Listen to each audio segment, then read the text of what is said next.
Good morning. তো এখন আমি মর্নিং ওয়াক করছি নিউ দীঘায়।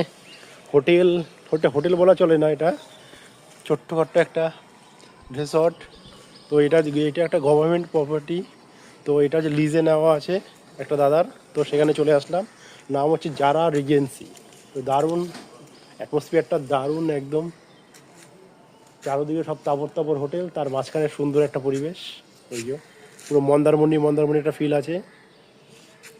আর এখানে যে হুক্কা বার আছে, দারুণ। মানে দীঘায় যে এত সুন্দর একটা জায়গা পাওয়া যাবে ভাবতেই পারিনি আমি। তো এই দাদার সাথে পরিচয় হলো, দাদার নামটা ঠিক জানা হয়নি। তো এখন আমি মর্নিং ওয়াক করছি এখানে।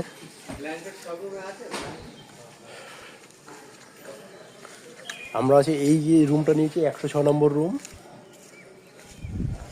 তো রেট কত, কি কত, অফ সিজনে কত, সিজনে কত।